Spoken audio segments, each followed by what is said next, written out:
You're listening to On Shifting Ground. I'm Ray Suarez. As President Joe Biden and former President Donald Trump signal the beginning of their campaigns for the 2024 election, America stands on the verge of another contentious contest. In 2020, the candidates had wildly different visions for solving the issue of immigration, but it remains in limbo. And the end of pandemic-era policy has brought new uncertainty. So the immigration debate will likely be as big and as pressing in the next election cycle. Voters will be asking, what has President Biden actually accomplished on U.S. immigration policy? What does the end of pandemic-era border restriction mean for our southern border? And more importantly, why has large-scale immigration reform been stuck in Congress for so long? Joining me to answer these questions is Sabrina Rodriguez, national politics reporter for The Washington Post. In her reporting, she chronicles the shifting demographics of swing states. Welcome to On Shifting Ground. Hi, thanks so much for having me. Well, President Joe Biden and former President Donald Trump are preparing a road to the Oval Office, but one key issue remains particularly in limbo: immigration.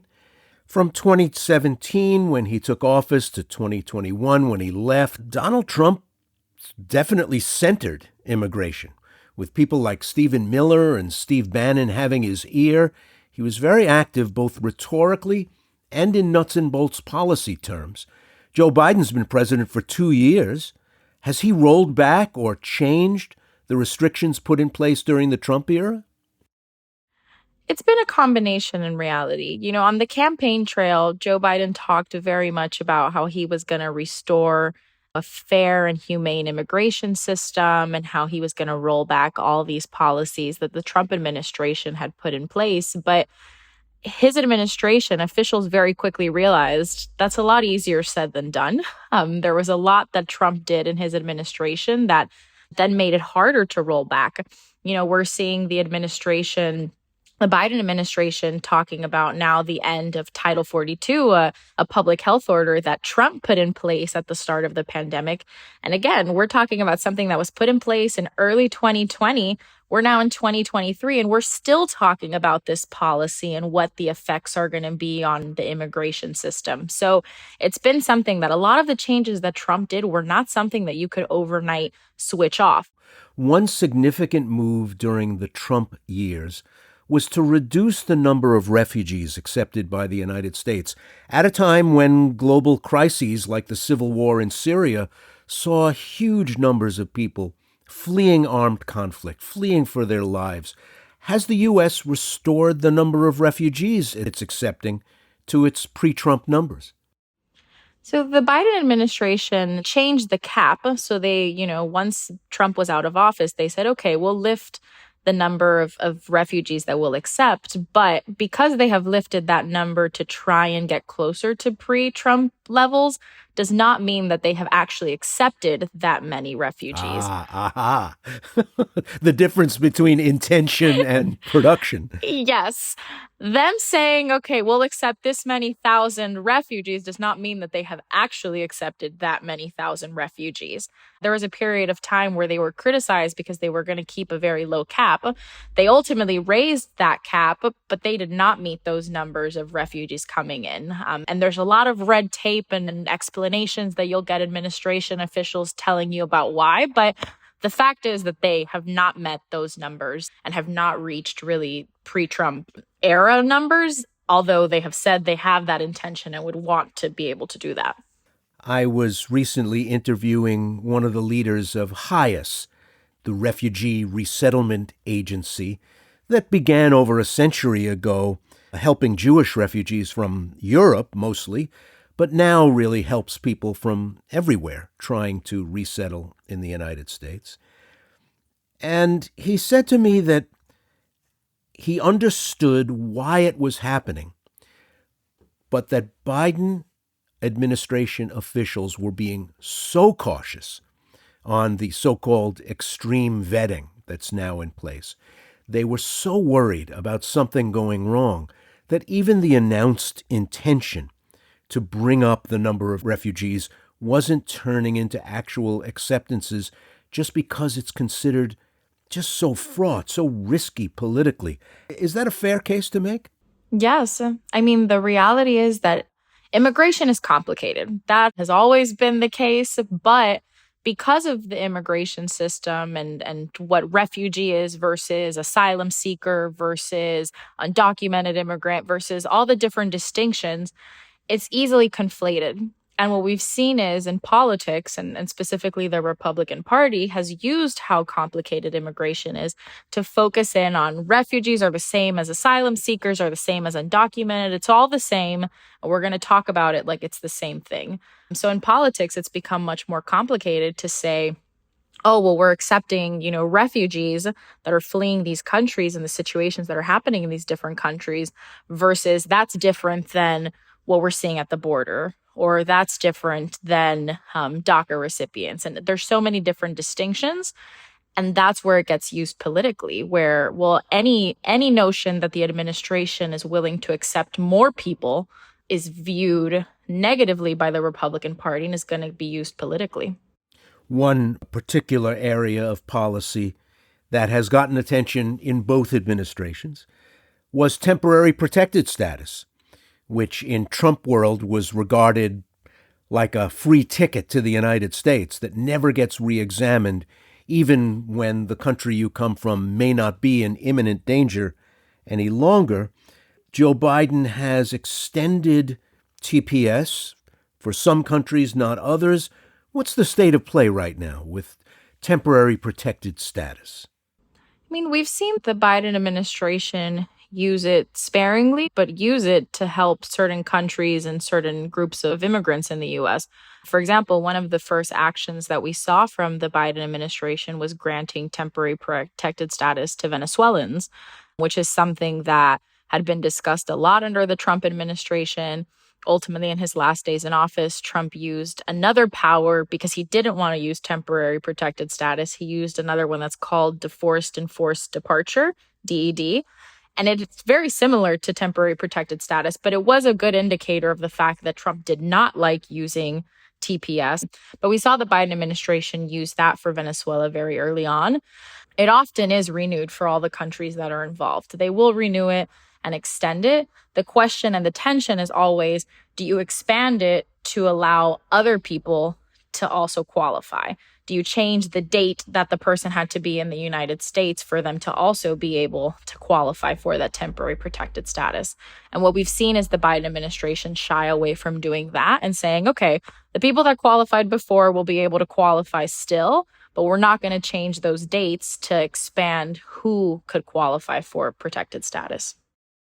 I'm glad you made a distinction between the sort of announcement of directions versus what really goes on. I think during the recent CNN town hall meeting in New Hampshire, we saw an example of that with President Trump insisting that he had, in fact, finished the wall, and correspondent Caitlin Collins pushing back that he hadn't finished the wall. And they sort of argued to a standstill because it depends on what you mean by finished and built as opposed to just repaired or the other terms that you could use. It ends up kind of leaving it in limbo. What is the real situation with the wall? Apart from walking all 1,500 miles of border, can you really know how much is out there? No. And the reality is, I mean, and I will say this, having covered immigration, I started covering immigration during the Trump administration and would hear all the conversation about the border. And I had not been to South Texas. I had not been along the border. And once I went in person, you see what it means. And we're talking about neighborhoods that there are houses that are on the other side of the border wall because the border wall is not exactly where the border is. I mean, it's such an abstract concept to think that there is like this perfect line of the border and there's going to be a wall. I think it's so hard to truly grasp what it looks like. And we're talking about neighborhoods that have a wall in front of them, areas where a wall ends and there's just miles of nothing. So this idea that there's going to be 1,500 miles of a wall, it's not possible. I'm sure there are people that argue that it is very possible and that that is what should happen. But when you're on the ground and you're seeing what it looks like, I mean, this is impacting people's neighborhoods. This is not like empty, vast land where border walls are being placed. These are communities of people that are living along the border and are seeing some of the impacts. For some people, it's, if you live along the border, there's many people that will go back and forth from the US to Mexico, and this has complicated that for them. There's people that are dealing with the environmental impacts of the border wall because it's in some of it isn't like unprotected, like wildlife land and such. So there's a very real life consequence to this border wall, depending on where you are along the border.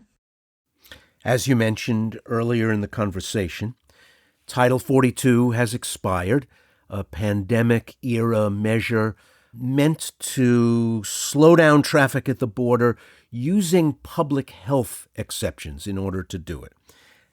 The word has gone out. The countries that have been sending large numbers of people to the southern border, it's well known that Title 42 is expiring, and there are said to be many, many thousands of people on their way.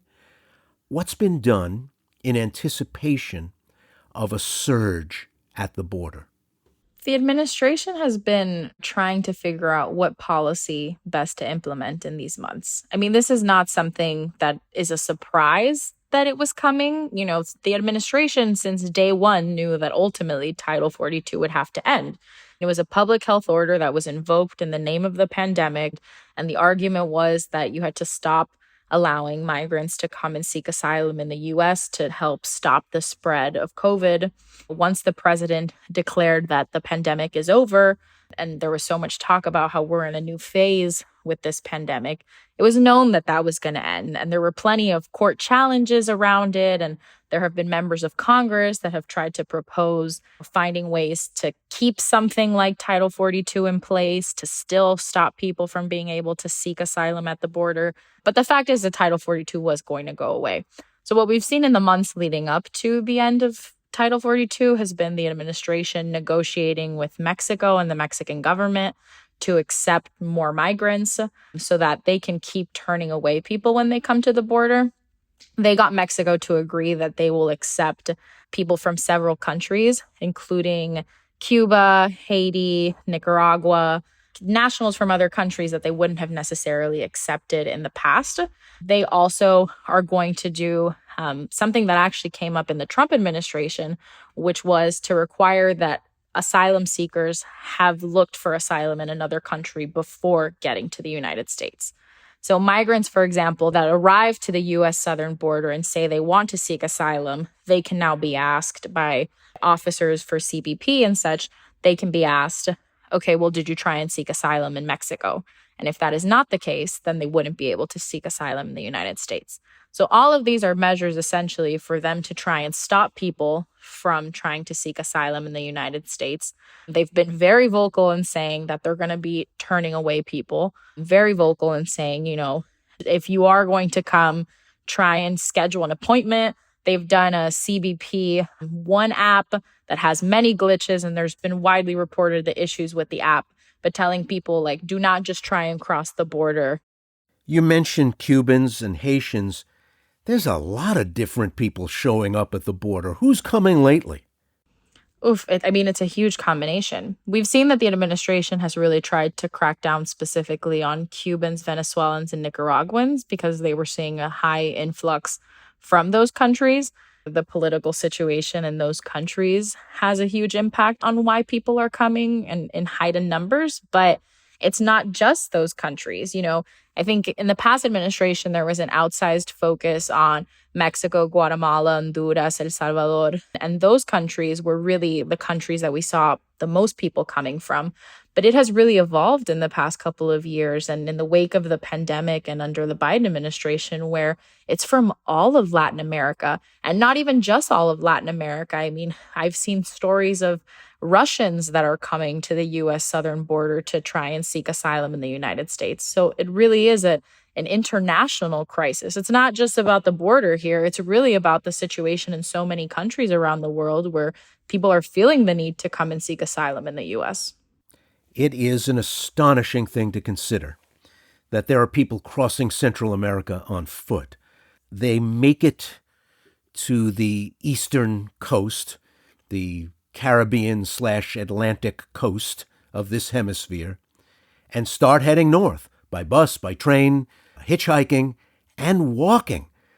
The Darien Gap in Panama is one of the most physically forbidding places to be a pedestrian that I can imagine.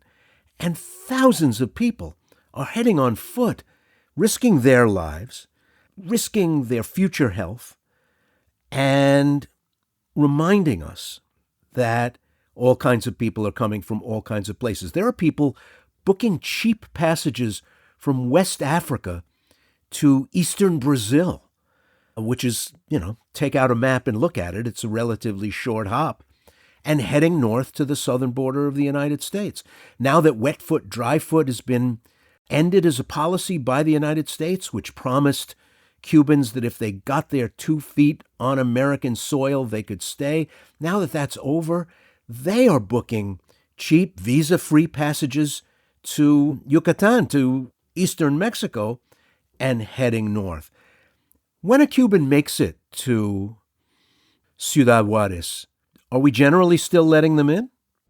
Yes, many Cubans are still able to come into the United States and seek asylum. And the administration, because of just the numbers that were coming in, tried to change the policy. So one of the things they did to try and deter Cubans from crossing the border, because there was the threat of either sending them back into Mexico or sending them back to Cuba, or having Mexico send them back to Cuba, they tried to create this policy, which they're pushing forward now, and they're expanding to include other countries as well. That would be family parole, would be family reunification. So if you could prove that you had someone in the U.S. that was going to claim you and was able to provide you housing, or was able to show that they were going to help pay for you living in the United States, that you could request that and then come into the United States.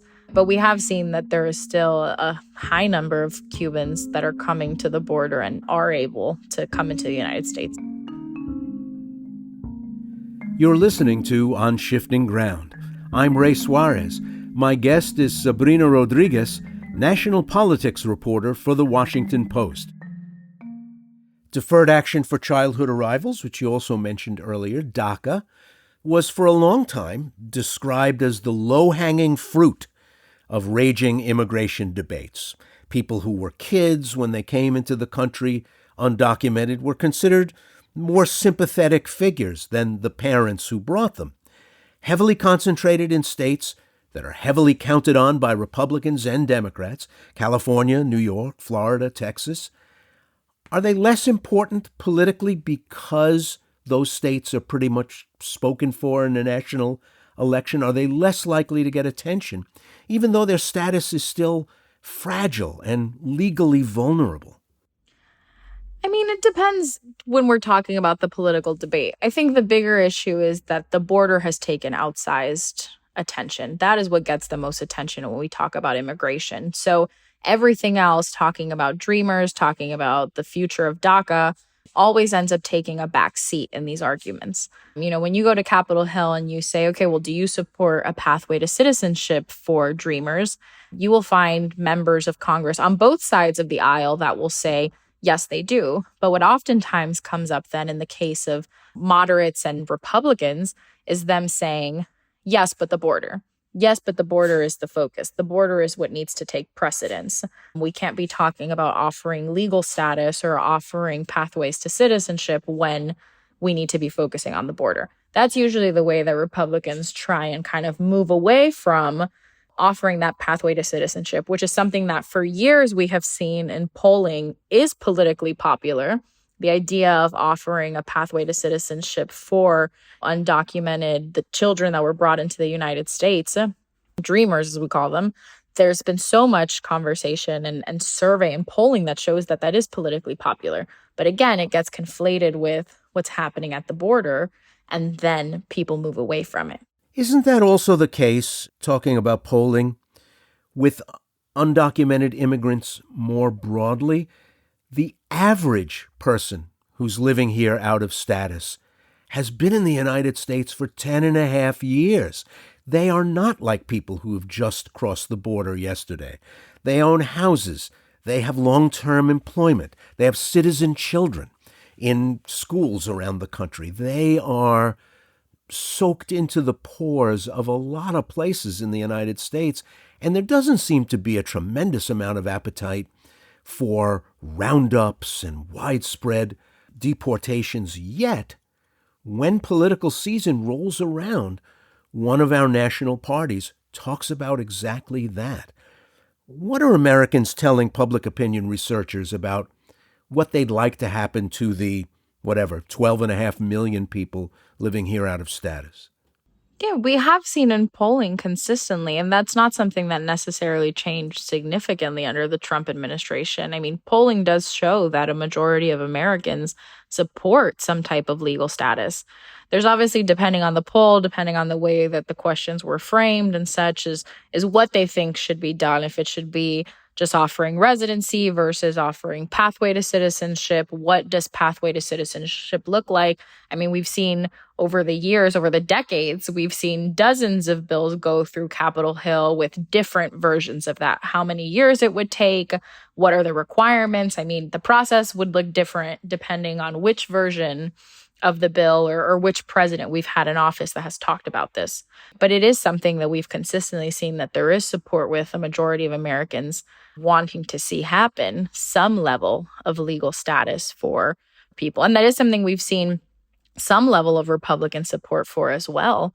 The problem is the amount of anti-immigrant rhetoric that we've heard, especially in the last 6-7 years in the US, that has made it so politically toxic to really deal with immigration in any way.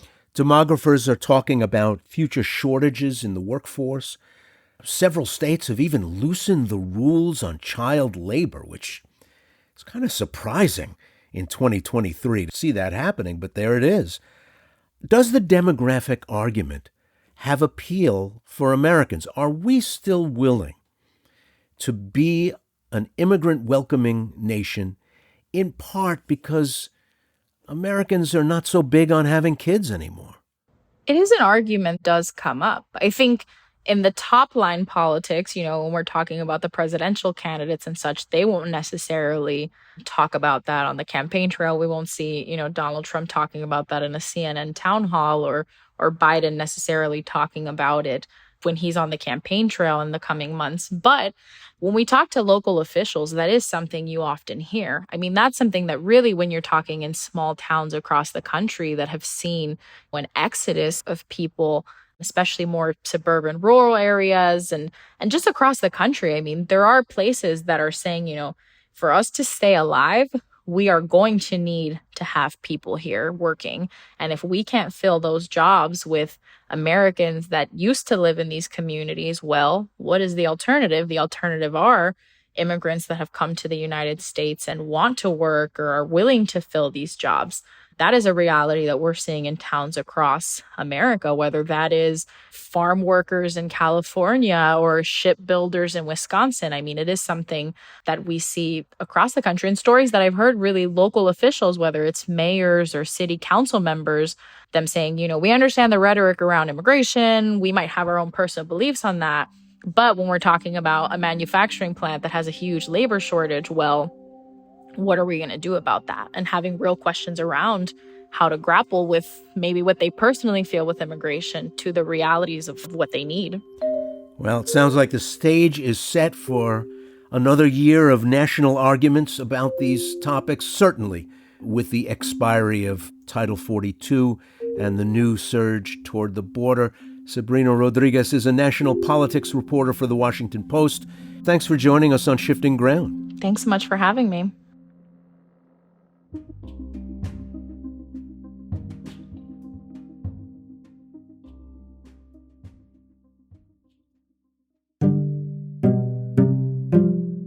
You've been listening to On Shifting Ground, produced in partnership with KQED, with funding from listeners like you. Today's episode was produced by Elise Manukian, Sienna Barnes, Adam Ailey, and Andrew Stelzer. It was mixed and mastered by Matteo Schimpf. Additional production and engineering were provided by Rob Spate. KQED's Jim Bennett is our technical supervisor. Jared Sport is our executive producer. Philip Yun is CEO of World Affairs. Our music is from Blue Dot Sessions. I'm Ray Suarez. Thanks for listening.